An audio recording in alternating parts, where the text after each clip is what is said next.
Los Chavales, il a été enfin présenté. C'est vrai qu'on est très content. C'est une nouvelle page qui s'ouvre pour le Real Madrid. On espère bien sûr qu'elle se passera de la meilleure des manières possibles, avec plein de réussite bien évidemment. C'est donc bien sûr la présentation de notre nouvel entraîneur, Xabi Alonso. Bien sûr, il y a eu quelques mots avant qu'il se mette au travail bien sûr pour le Real Madrid et on va tout simplement en parler. Vamos! Eh bien ça y est, Los Chavales, Xabi Alonso a enfin été présenté comme entraîneur du Real Madrid, donc bien sûr jusqu'en juin 2028, soit pour 3 ans. Donc une présentation qui s'est plutôt bien passée pour l'entraîneur espagnol, avec des mots bien sûr qui peuvent toucher immédiatement, qui m'ont personnellement touché en tant que supporter madrilène. Si c'est le cas aussi pour vous, n'hésitez pas à le dire en commentaire. Mais c'est vrai que dans l'ensemble, c'était une bonne présentation de la part du coach espagnol. Et c'est vrai que dans la présentation, une fois qu'il a été présenté par Florentino Pérez, il y a cette déclaration, bien sûr, qui tape tout de suite dans l'œil, qui fait toujours plaisir, qui a fait très plaisir tout simplement. C'est lorsqu'il dit que dès lors que les supporters du Real Madrid verront jouer leur équipe, qu'ils se disent « ça c'est mon Real Madrid ». Et il a frappé exactement dans le mille parce que même moi, c'est ce que je me dis. J'aimerais justement me dire que oui, ça c'est mon Real Madrid parce que ça fait quand même assez longtemps qu'on ne l'a pas dit tout simplement tant l'équipe a été méconnaissable durant la saison dernière. Et bien sûr, voilà, on essaye tout simplement d'espérer le mieux pour ce Real Madrid-là. Et c'est vrai que là-dessus, tout de suite, ces premières paroles de Xabi Alonso font tout de suite plaisir. Et évidemment, on espère qu'il sera à la hauteur de ces paroles-là. Donc voilà, ça c'était les mots notables durant la présentation. Bien sûr, juste après, il va y avoir cette conférence de presse où Xabi Alonso va bien évidemment se présenter. Moi, c'est vrai que pour ma part, je suis quand même resté sur quelques points en particulier. Donc bien sûr, notamment au niveau du schéma tactique du Real Madrid sous le mandat Xabi Alonso qui débutera lors de la Coupe du Monde des clubs, donc le 18 juin. Notez ça, Los Chavales, parce que ça va être quand même assez important. Ce sera donc le 18 juin face à Al Hilal, le premier match de la phase de poule de la Coupe du Monde des clubs. On pourra voir justement quelques prémices du Real Madrid de Xabi Alonso, donc bien sûr qui ne sera pas forcément au régime. On attend à ce que le Real Madrid de Xabi Alonso soit au régime un peu plus tard lorsque la saison prochaine aura commencé. Donc là-dessus, voilà, Xabi Alonso a dit qu'il avait plusieurs schémas tactiques qu'il pouvait utiliser. Ça, c'est très intéressant puisqu'il dit qu'il peut jouer à 3 défenseurs, mais il peut jouer aussi à 4 défenseurs. Donc on voit qu'il faut être très flexible dans ce football d'aujourd'hui. Il semble que Xabi Alonso le soit, ça j'en doute pas. Et bien sûr, on attend de voir ce qu'il nous réservera bien sûr pour la première composition d'équipe du Real Madrid face à Al Hilal. Mais ce qui est bien déjà, ce qu'on peut noter, c'est qu'il y a plusieurs compositions d'équipe qui sont possibles pour le Real Madrid. Et ça, c'est vrai que c'est très intéressant parce que par moments, c'est ce qui pouvait manquer justement au Real Madrid sur les dernières saisons. Donc peut-être pas assez de schéma tactique, ce qui faisait qu'on était peut-être trop prévisible. Et là, c'est vrai qu'avec ce que dit Xabi Alonso, ça semble très intéressant parce que par moments, ça peut rappeler finalement ce Real Madrid qui avait quasiment tout gagné donc de 2016 à 2018. Voilà, cette époque glorieuse, notamment sous le mandat de Zinedine Zidane, où tout simplement on avait un Real Madrid qui pouvait jouer sous différents schémas tactiques. On pouvait les retrouver en 4-3-3, ce qui est un format classique, une composition classique du Real Madrid, mais on pouvait les retrouver aussi en 4-4-2 à plat ou en 4-4-2 en losange. Surtout aussi qu'on se rappelle bien que le 4-4-2 en losange avait fait pas mal de ravages pour le Real Madrid, notamment lors de la saison 2016-2017 et 2017-2018. On retrouvait notamment Isco au lieu de Gareth Bale, donc à la pointe haute du losange, accompagné bien sûr par les 3 milieux de terrain, Casemiro, Kroos et Modric. Donc là-dessus, c'est vrai que si Xabi Alonso part de ce principe-là, qu'il faut que le Real Madrid ait plusieurs schémas tactiques, ça m'intéresse parce que ça peut rendre ce Real Madrid-là tout simplement imprévisible. Là-dessus, c'est vrai qu'on attendra pas mal de choses. On a vraiment hâte de voir ce que nous réservera bien sûr Xabi Alonso. Donc voilà, vraiment ça, j'ai bien aimé cette conférence de presse sur ce sujet-là. Et bien sûr, derrière, on va continuer puisque il va y avoir par rapport à ça le cas Vinicius Junior et Kylian Mbappé. Parce que vous le savez, c'est vrai que l'entente n'était pas idéale entre les deux joueurs lors de cette saison-là. Ils avaient parfois du mal à se trouver. Et justement, Xabi Alonso a été questionné sur ce sujet-là. Et il a tout simplement répondu que oui, effectivement, c'était une chance d'avoir Vinicius Junior et Kylian Mbappé. Là-dessus, je pense que je suis complètement d'accord avec lui. Je pense que beaucoup de gens seraient d'accord avec ce qu'il dit. Parce que oui, bien sûr que c'est une chance. Vous avez quand même 2 des 5 à 6 meilleurs joueurs du monde. Bon, assurément dans le top 10. 10 et ça c'est vrai que ce n'est pas négligeable et avec ces deux joueurs-là, normalement on est censé faire beaucoup mieux tout en sachant que ce qui a été montré aussi lors du match entre le Real Madrid et la Real Sociedad, c'est que c'était Vinicius Junior et Kylian Mbappé qui pouvaient se trouver à l'image justement de ce deuxième but du Français où justement il y a un échange de passes, un Vinicius Junior qui va retrouver justement Kylian Mbappé sur un appel croisé, le Français qui finira avec une frappe du gauche au premier poteau. Ça voilà, c'est des belles choses, ce sont des choses qu'on veut voir mais qu'on veut voir justement approfondies. On espère que Xabi Alonso travaillera là-dessus.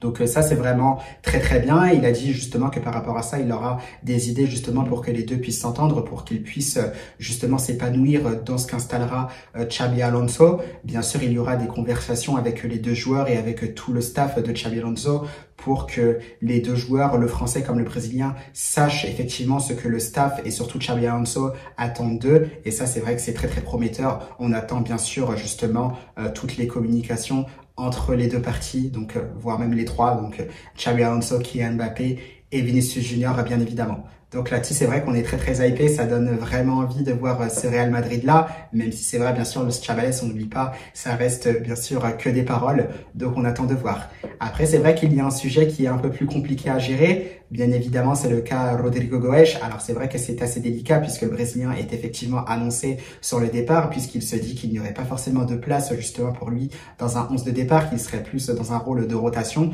Ça, Xabi Alonso n'a pas forcément donné de réponse là-dessus, on peut pas vraiment le savoir.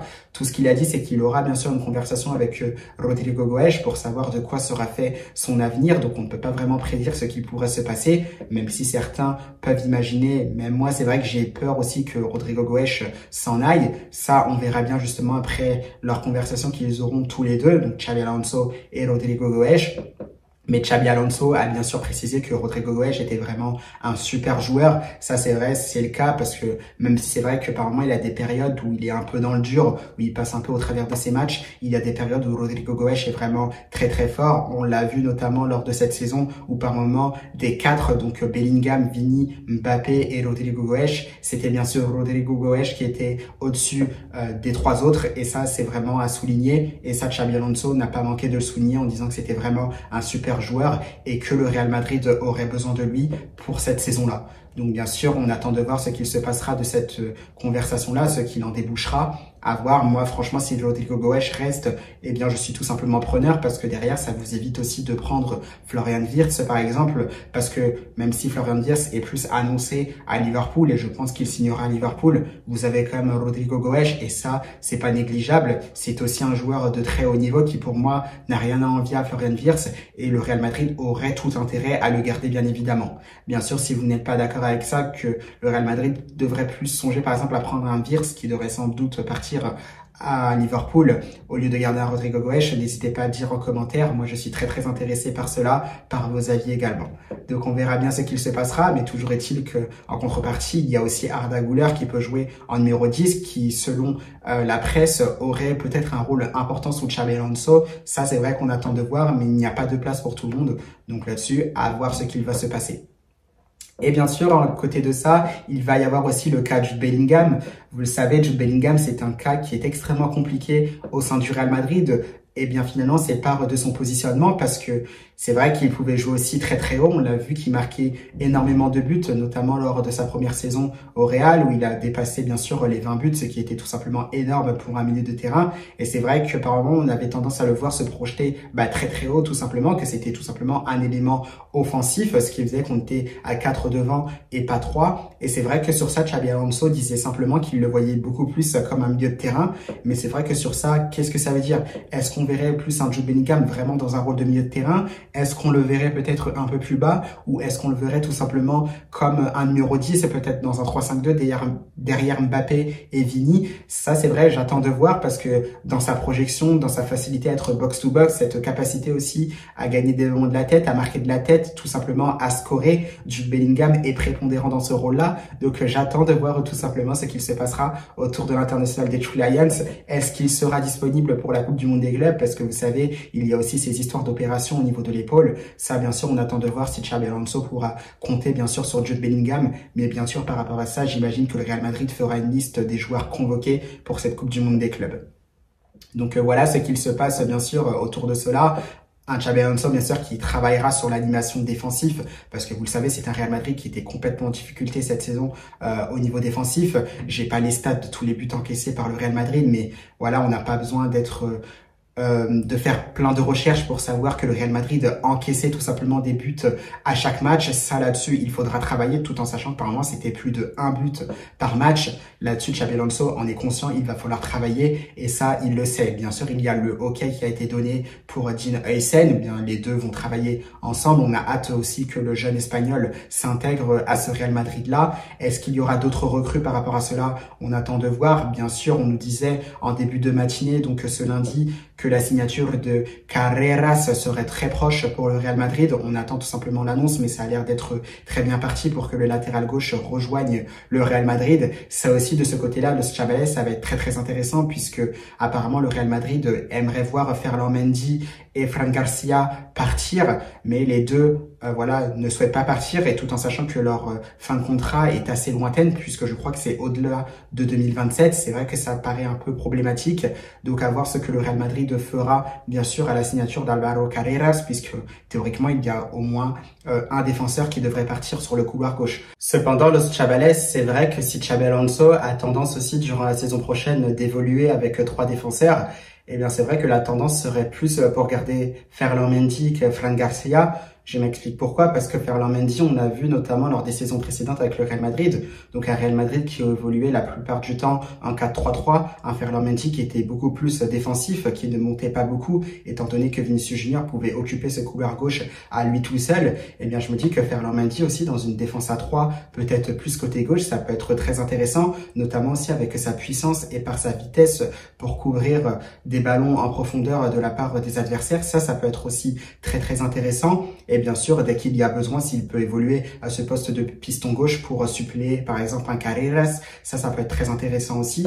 Mais tout simplement, peut-être mettre plus Ferland Mendy en tant que central et un Fran Garcia en doublure justement piston gauche de Carreras, ça peut être très intéressant. Pour moi aussi, d'une autre part, le Real Madrid pourrait avoir un intérêt justement à garder aussi bien Ferland Mendy et justement Fran Garcia. Après ça, peut-être qu'au niveau des finances, ça peut être une autre histoire, même si je pense que Fran Garcia, par exemple, n'est pas un énorme salaire. Ça, voilà, ça peut justement se voir, on peut y réfléchir de ce côté-là. Mais moi, j'aimerais bien voir aussi ce Real Madrid, pourquoi pas garder un Ferland Mendy qui serait plus axial et justement un Fran Garcia qui serait peut-être la doublure d'un Carreras. Ça, là-dessus, ça peut être très intéressant, pourquoi pas.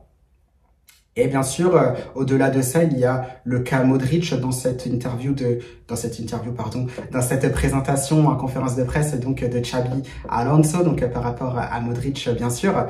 Donc c'est qu'il disait qu'il ne pouvait pas être forcément objectif par rapport au croate. Bien sûr, il y a cette alchimie entre les deux, on le sait, les deux joueurs avaient évolué sous Carlo Ancelotti, sous la houlette du coach italien, donc c'était lors de la saison bien sûr 2013-2014 où ils ont été très très forts. Bien sûr, ils jouaient ensemble lorsque Modric était arrivé un an plus tôt. C'était pour la saison 2012-2013 sous le mandat de José Mourinho. Donc ça, voilà, c'était très très fort entre les deux. Ils avaient aussi Di Maria qui était avec eux. C'était un super milieu de terrain, voilà, qui était assez complet entre technique, bien sûr, et volume de jeu, intelligence de jeu également, pour pouvoir alimenter justement le trio de devant qui était tout simplement formidable, la BBC. Et bien sûr, par rapport à ça, Xabi Alonso disait qu'il ne pouvait pas être objectif dans ce cas-là, et évidemment qu'il espérait profiter un maximum de Luka Modric pendant le temps qui lui restait encore au Real Madrid, soit pour la Coupe du Monde des clubs, et on espère bien sûr que pour les deux hommes, que pour le Real Madrid, bien sûr, ça ira au bout dans cette Coupe du Monde des clubs. On en attend tout simplement pas moins. Maintenant, est-ce que ce sera possible? Est-ce que Xabi Alonso aura la possibilité de tout mettre en place? Ça, on attend de voir, mais c'est vrai que c'est très très prometteur justement pour cette Coupe du Monde des clubs d'une part, mais aussi pour la saison qui arrive d'autre part. Donc on attend bien sûr ce qu'il se passera de ce côté-là. On sait d'ailleurs aussi que Fede Valverde s'était blessé notamment lors du match face à la Real Sociedad, visiblement. On attend évidemment beaucoup plus de nouvelles, il a l'air d'être indisponible. Donc on attend de voir ce qu'il se passera sur ça, mais théoriquement l'Uruguayen devrait être disponible pour la Coupe du Monde des clubs. Il y a aussi le cas donc de Rodrigo Goes. Ça bien sûr on ne sait pas ce qu'il se passera de ce côté-là. Il a été mis de côté par Carlo Ancelotti. On a préféré le laisser au repos puisqu'il y aurait une fatigue physique et aussi tout simplement mentale. Donc un Rodrigo Goes qui sera au repos, un Vinicius Junior et un Arda Güler, je crois pour qui c'est un peu plus compliqué puisqu'ils seront aussi avec leur sélection nationale. Je crois qu'ils auront match lorsque le Real Madrid, il me semble, partira justement pour les États-Unis pour cette Coupe du Monde des clubs. Donc je crois qu'ils rejoindront directement, si mes infos ne sont pas erronées, ils rejoindront directement justement le Real Madrid aux États-Unis avant justement le premier match de Coupe du Monde des clubs. Ce sera bien sûr face à Al Hilal. Donc de ce côté-là, on attend de voir, mais on a l'air d'avoir toutes les infos qui se réunissent. Et ça, pour le coup, c'est vraiment très très bien. À voir ce qu'il se passera par la suite, Los Chavales, si d'autres joueurs rejoindront bien sûr le Real Madrid. Pour Trent Alexander-Arnold aussi, j'avais oublié, ça devrait être le cas bien évidemment. On attend de voir ce qu'il se passera, mais théoriquement, il était censé rejoindre le Real Madrid qu'après le 30 juin, donc soit la fin de ce contrat avec Liverpool. Mais le Real Madrid en a bien évidemment besoin pour jouer avec lui lors de la Coupe du Monde des clubs. C'est un Real Madrid donc qui devrait payer 5 millions d'euros à Liverpool pour que Trent Alexander-Arnold soit libéré avant la fin de son contrat. Je pense que oui, le Real Madrid devra les payer pour pouvoir faire jouer justement l'international des Three Lions. Et ça, c'est vraiment très très bien puisqu'on pourra déjà commencer à travailler en vue de la saison prochaine. Et ça aussi, c'est très très bien. Et pour gagner aussi la Coupe du Monde des clubs. Parce que bon, la Coupe du Monde des clubs, il faut la gagner aussi. Je vous rappelle qu'il y a quand même 150 millions d'euros en jeu. Ça, c'est pas négligeable. Et surtout, on peut être le premier club de l'histoire à remporter cette nouvelle version justement de la Coupe du Monde des clubs qui se différencie complètement justement de la Coupe intercontinentale. Et là-dessus, c'est vrai qu'on le sait déjà, il peut y avoir des gros matchs parce que pour rappel, on peut retrouver aussi le Paris Saint-Germain par exemple, on peut retrouver l'Inter Milan, on peut retrouver l'Atlético de Madrid, on peut retrouver Manchester City, il y a Al Hilal aussi qui est une très belle équipe, ça va être un match aussi qui ne sera pas facile face à cette équipe saoudienne, donc attention à cela, mais c'est vrai que c'est vraiment très très très prometteur. Eh bien, Los Chavales, n'hésitez pas à me dire en commentaire ce que vous avez pensé justement de ce premier jour de Xabi Alonso en tant qu'entraîneur madrilène. On a hâte de voir ce qu'il se passera par la suite. Bien évidemment, ça, je vais le répéter. Je veux que cette équipe que je regarde justement, qu'elle me fasse plaisir justement, qu'elle me donne pas mal d'émotions, qu'elle me fasse ressentir justement qu'elle pratique du beau football. Je veux tout simplement dire oui, ça c'est mon Real Madrid de Los Chavales. J'ai hâte que ça soit le cas. Maintenant, on a hâte de voir ce que Xabi Alonso mettra en place. C'est vrai que voilà, j'ai du mal à attendre. Il faudra patienter jusqu'au 18 juin pour qu'on puisse voir ce que ça commence à donner. Et on espère que ce sera encore mieux quand la saison prochaine débutera, donc la 2025-2026. Eh bien, Los Chavales, moi je vous souhaite une bonne soirée. Et bien sûr, on se retrouvera un peu plus tard dans la semaine, déjà pour commencer à se projeter bien sûr sur le futur 11 de départ de Xabi Alonso, sur quel schéma tactique il pourrait justement faire évoluer son Real Madrid. On le sait, on peut déjà se baser sur plusieurs bases, donc à savoir déjà une défense à 3 ou une défense à 4. Donc là-dessus, on va essayer de faire des propositions et j'essaierai de vous communiquer ça bien sûr dans la semaine. Passez une bonne soirée Los Chavales et à la Madrid. Et bien sûr, bienvenido Xabi Alonso. ¡Vamos!